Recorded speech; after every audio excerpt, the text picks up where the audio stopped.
Hey everybody, I'd like to welcome you to another Founder Spotlight here in the House of Bricks Live and our Startup X program and accelerator. Look, we're trying to feature some of the best entrepreneurs, CEOs, business leaders across all of our platforms. And we all know that the rise to the top of the mountain is never a straight line. It's never an easy climb, but it is always doable with the right community around you, right mentor, advisors, and also community. And today we have a very special guest. Got connected with him a couple of months ago. We're actually both a part of the Vistage CEO group. So Ryan Angott, I'd like to welcome you to the House of Bricks and our Startup X Live. Thanks for having me. Appreciate it, Adam. So one of the things that stood out right away to me on your LinkedIn profile and even how you describe yourself in our community, the $7 entrepreneur. What the heck does that mean? Yeah. Well, like you've got the 7X entrepreneur success rate. I've got the $7 an hour entrepreneur thing going on. So yeah, that's a unique story. So along my journey, I started TechLok a little over 5 years ago with my dad. And I always struggle with labor. And I generally, like you, have a passion for helping other entrepreneurs. And I kind of stumbled into a staffing business out of the Philippines, VAs. Many people are familiar with them. That has a rate of $7 an hour. And I basically built my own content blog and business to educate other entrepreneurs on how to leverage $7 staffing to help run your startup. And that's what $7 an hour entrepreneur is. Oh, that's great. And so you mentioned, TechLok, your most recent venture, and also that you're working with your dad. So I've got 4 sons, 3 are teenagers. Now we were just kind of talking about that before, but what's it like being in business with your dad? And he is watching, by the way. Yeah, maybe. Well, we have lunch here in an hour and a half for a Vistage guy, actually. My dad's not a social guy, so I don't think he's on, but he's more old school. Yeah, honestly, it's a blessing and it's a curse. And that's very genuine. And, we got into something several years ago with an idea, father, son. It's kind of fun, light and airy, and you're kicking around ideas. Well, as a startup goes and you start getting more real, and now we've raised millions of dollars and we have board members and employees and expectations, it's a hard road. So you got to be careful with the conflict and have the right boundaries, because if you don't, you're just consumed. As anytime you're together, it's about the business versus your relationship. And I'd be lying if I didn't say that our relationship has been affected by business. It's also been a blessing because I've learned a ton. We've had a great ride, and we do have a great trajectory of success. So I think once we get to that end of the rainbow, pot of gold, whatever that looks like, we can celebrate together. But right now we're in the grind, and you know what the grind's like. So that brings a natural challenge to it. No, it does. And look, every great thing comes with a downside, right? It has to. But I've seen, some of the success you've accomplished so far. But one thing additional question I want to ask on that, as I mentioned, just having 4 sons, what was it like being the son of an entrepreneur, just kind of growing up? Because I know he's had a lot of success. He's, several patents, but what was that like? Yeah. My dad's he's really a gifted inventor. I mean, that's really his bailiwick. And he's got 44 patents. And this guy has invented, a manless lawnmower to a scrolling billboard to the lap lock and everything in between. I mean, this guy's got range like, Al Pacino as an actor. I mean, just the best range there is. So, I've learned a ton. And I learned in my mind when I was a kid. I remember he would go to China about every quarter for 2-3 weeks. This is before the internet.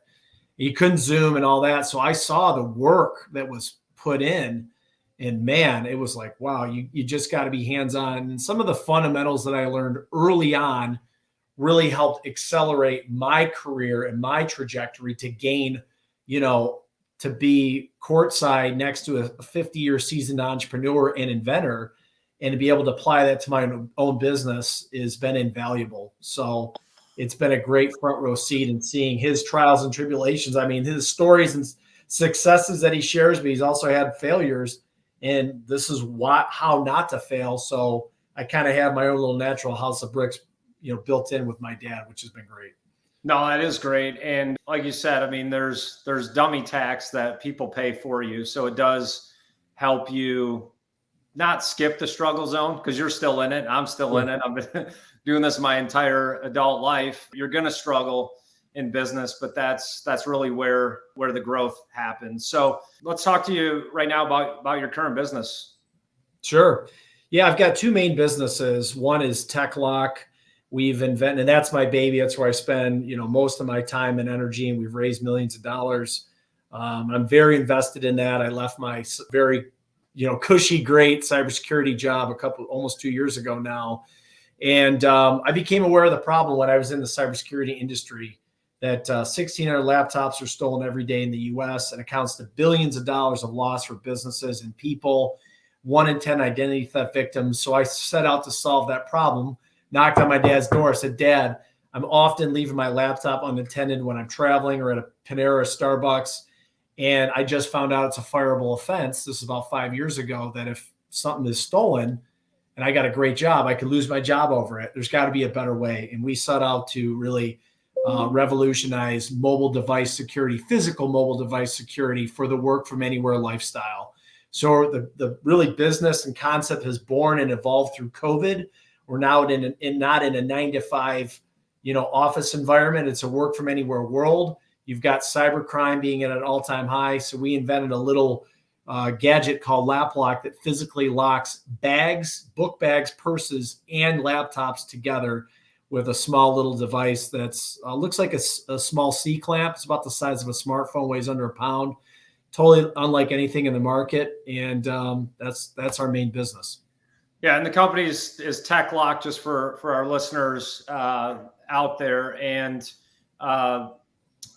one of the things I was going to ask you, so you've said a couple of times you've raised millions of dollars, and we have early stage founders out there, and we're talking to founders every day. Michael on my team, we don't even have to have the phone call with the founder, because we know the two things they're going to say is they need sales and they need investment capital. But sure. What were you able to kind of leverage some past experience on, even when do you build the product? When do you take in investment money? Did you get sales, then take in capital? I know there's no right answer, but it's inspiring for other people that it may resonate with them, that even with all your experience, you've kind of had to play that dance of, what comes first, the chicken or the egg? Yeah, it's a tough one.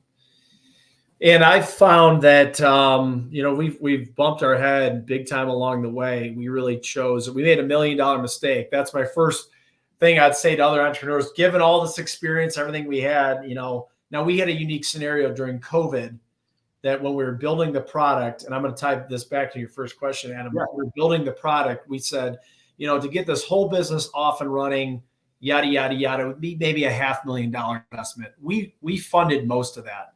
And we've been working on this for years pro bono. Neither one of us has taken a paycheck yet. So we are all in. And through the development cycle, we built a product stateside. We go, okay, now we can duplicate it, scale it, manufacture it. During COVID, we couldn't go to the factory. We chose the wrong factory, cost us 2 years and $1 million. Talk about a hard knock, a lesson learned. Even with my dad's 50 years experience, and he's manufactured over $100 million of products, we still made that mistake. We went to India. We now found a phenomenal factory that is the right manufacturer that is now producing quality LapLoks at high volume. Boy, but that was a tough, painful lesson. So we came in with a plan, $500,000. We might have to raise a little bit of money and we can get this thing going, start taking in revenue. Valuation goes up, and maybe we don't have, and that's it. And we can just maybe fund the growth ourselves or get a line of credit. Wrong. $1 million mistake, 2-year penalty, move the yardsticks back. And then now, we've had to raise $2.2 million. So we severely made a mistake, and we underestimated not only what that mistake was, that's the $1 million, but also the cost, the time, kind of the Herculean effort it's taken to build a new computer accessory brand. And we changed, we've been pivoting. We're dancing more than Michael Jackson in the 80s. I mean, we've been dancing and pivoting and finding our way. And so we had a whole guideline of what we're going to do. And that's changed 10 times to Sunday, not only on the product, on the strategy. And so this thing has just really evolved to be much bigger and grandiose than what we originally anticipated. But as a good entrepreneur, you pivot, you bob and weave, you raise more cash, you get gritty, and you find out what's going to work. And here we are.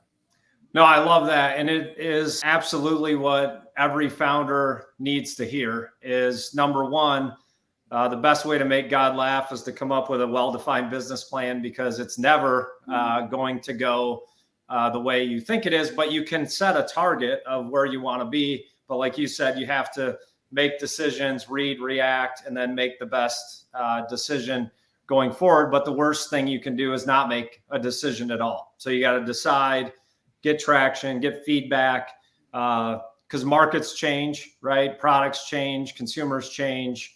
Mm-hmm. So right now with your product, who would you view as your ideal customer profile? Who's your market? Yeah. So as we've evolved and learned a lot of everything, we learned so much information about customers, buying behavior. We've done market studies and focus groups. Those are things I absolutely recommend. There's great free ways to have universities give you data to allow you to pivot quicker or forecast other ideas. We never planned on going into the college market up front, but we are now going, wait, you got millions of kids running around, dorms open, their life is on their laptop. They all carry a book bag. They all work at a library or a cafeteria. They're half drunk a part of the time. You got scared parents. The college market's actually a very big one for us. 60% of college kids have had a laptop stolen or know someone that has. So markets have evolved that we didn't plan on going into. So that's a good example. But I think really where our bread gets buttered is the corporate IT managers. The average corporate laptop that is stolen is now valued at $49,000. So it's not just the $1,000 or $2,000 device. It's the data, the security, the forensics. Did that have HIPAA data on it? Do you have to do an investigation with your team? You got to redeploy that asset.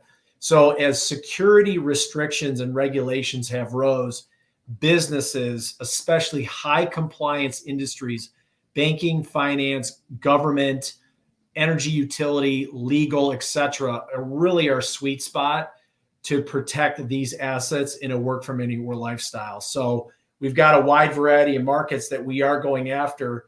As a small startup, you got to be really laser focused on what you can go after. You can't go after all 10 channels. So we're really trying to focus more on the B2B corporate IT side of things. And also, in addition to that, the marketing side. So when we've got to deal with a major software security company, and our deal is to they have 5,000 employees that are onboarded every year worldwide. They get a backpack with their logo and a backpack with their laptop, and they want to put a logo on their lap lock to have mobile security for that asset when it's deployed.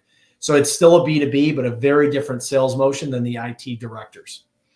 So one of the things you just said, right, is a lot of startups, if you're marketing to everyone, you're marketing to no one, right? So you got to find who your customer is. And it sounds like that changed over time, but you made a decision, got some feedback, and now are kind of more focused in on who your ideal client profile is. So what do you see as your biggest constraint right now outside of raising a little more capital to close out your round? What's your number one constraint?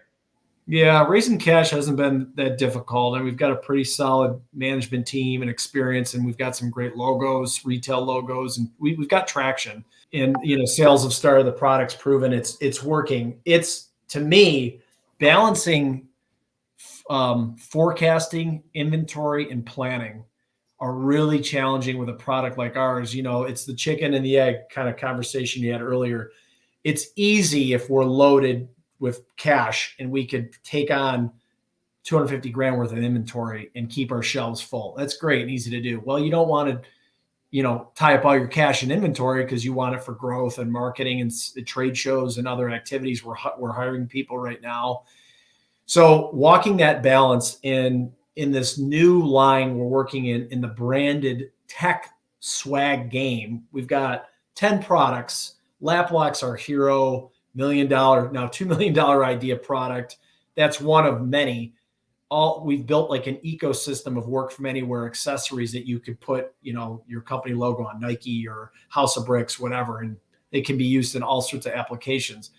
So as we grow and scale and we build a nationwide sales force, projecting and planning when you have hard goods like ours is very difficult. And that to me is where my biggest constraint is in terms of how we're going to forecast accurately and plan. Because if we come up short on inventory, these distributors who sell to a Nike, a Microsoft, a DTE are like, guys, we want this new tech stuff with our DTE logo on it, but your inventory's short. We're going to cancel and go away. You know what I mean? So yeah. That to me really is a tough part of the business right now. Yeah. And you talked about a couple of things there. And again, we talked to too many founders on a monthly basis, but it's a common question of when do I raise and how much of my company do I give up? And a lot of these accelerators out there, they have structures where they're taking 10% of your company, they're taking 15% of what they raise for you. I mean, just lots of bites at the apple for them, and they're playing a numbers game. They know 9 out of 10 will fail. They're trying to capitalize on the one that succeeds. How do you determine how much capital you need at any specific time versus how much of your company do you want to give up? Sure. It's a fine line. I feel like at this point right now, I just had a call with our VP of finance yesterday. He's always watching the money going out. Yeah. And which is his job, and he's great at it. And by the way, every founder and startup, if you don't have a good money guy or an admin guy, get one part-time or whatever, cut a deal, trade for equity, do something. But he keeps us in check. And because I want to spend, I feel I would rather spell, we have an $8 million valuation, which is going to go up soon after we hit another milestone. But, I don't want to choke the growth of the company. And now our manufacturing challenges are over with. We've now have inventory coming in on a steady basis, and the quality of our products it's much better. And we now can sell. I mean, we just came from a trade show last week. We had over 120 distributor leads that wanted all of our different accessories that could be branded, and they go to their customers. So the network effect is starting to take place. And I said to Dennis, Dennis, I know we're watching money going out, but it may make sense to sell another share or two to throw more gas on the fire to grow quicker. There's that balance of we don't want to spend, but we want to grow really damn fast. Now, once we hit to a certain point, call it $1 million in sales, which we hope to do by end of year, a line of credit comes into play and other financing vehicles where you can get even PO financing. So we're still not there yet, but I'm under the belief that, to give up, obviously you want to hold on as much equity as you can. I'm not saying don't just give it away or sell it as needed, but I feel we're now at a juncture where it makes sense to hire in a couple badass, maybe sales and marketers. I'm hiring a marketer right now and stoke the fire to grow quicker rather than be more cautious on our spending. Right. That makes sense. It does. And the right answer is it depends, right? And you have to go through each scenario that's going to work for you. And one of the things you mentioned right now, you're kind of in that growth stage, right? And you have to lose a little bit in the beginning to get kind of that hockey stick growth that everybody wants. But just because you're making that decision doesn't mean it's the right one. So the compound effect applies both positively and negatively. And one of the most expensive decisions you can make is to hire the wrong people, right? It's not just the cost of that person and their salary, it's opportunity cost. And then finding a replacement is going to take the same amount of effort. So you lost time, opportunity, money, and disruption to what you're doing. So from your strategy of kind of growing sales, are there kind of some tactical steps that you're taking to grow the revenue right now? Yeah, it's breaking it. It's one, becoming more focused on our channels. Probably one of my downfalls is when I look at business and opportunity. Remember the board game Hungry Hippo that's like trying to just eat as fast as you can. It's like a kid game. Yeah. Stuff out all this food in your mouth. And I'm like, I want to go after it all. That's my nature. It's like FOMO. I want it all. Well, that has a downside.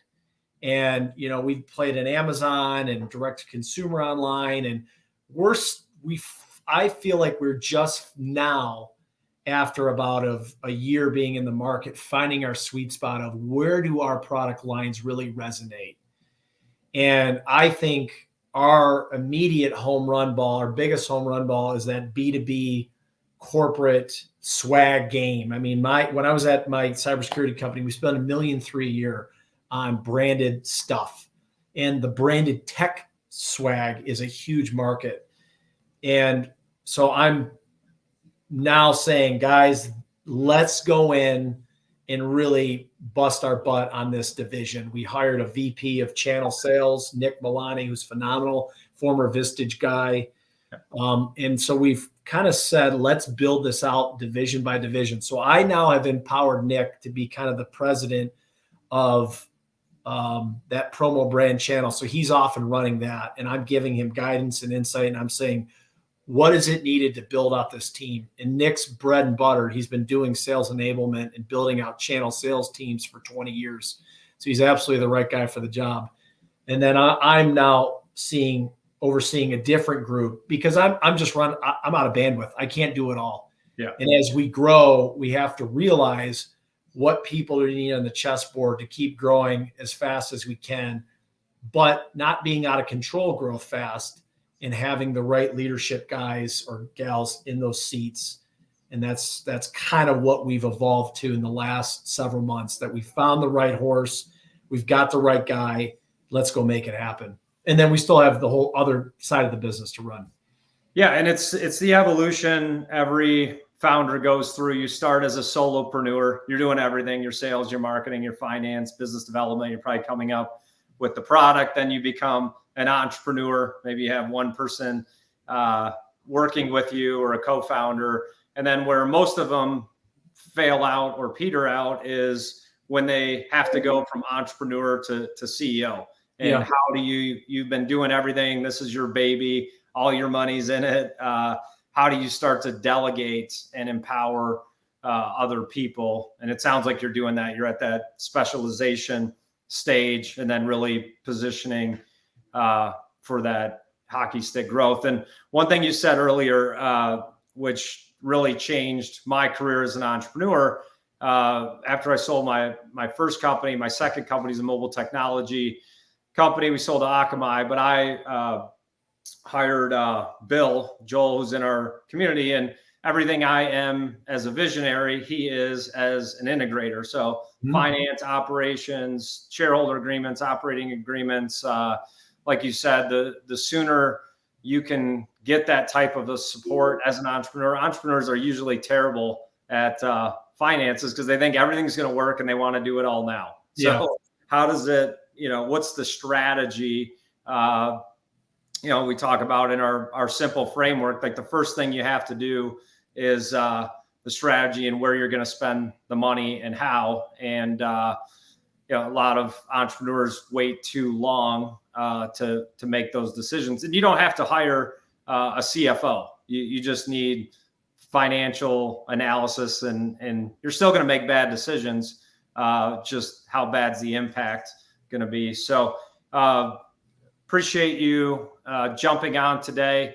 If people want to learn more about you or your company, I think Paul put it in the chat there, but just give us your 1-minute commercial.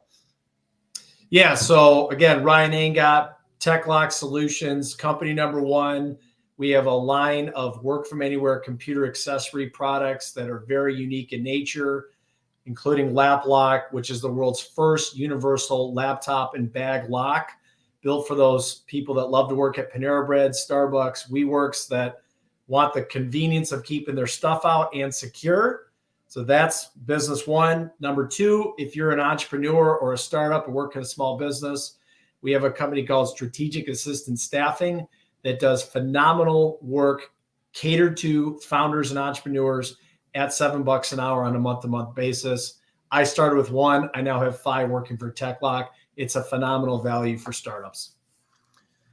All right. Well, I appreciate you joining, and thanks for sharing your story. And again, for those entrepreneurs out there, listen, we all struggle, but it's, being in the right community, having advisors, listening to people like Ryan that have been there and done that. And look, we want to reverse that 9 out of 10 failure rate of startups. There's no reason it should be that high, because entrepreneurs are going to change the world and lead the world as they always have. So Ryan, thanks for jumping on the Founder Spotlight here on the House of Bricks Live. Thanks. Appreciate it. Have a great day.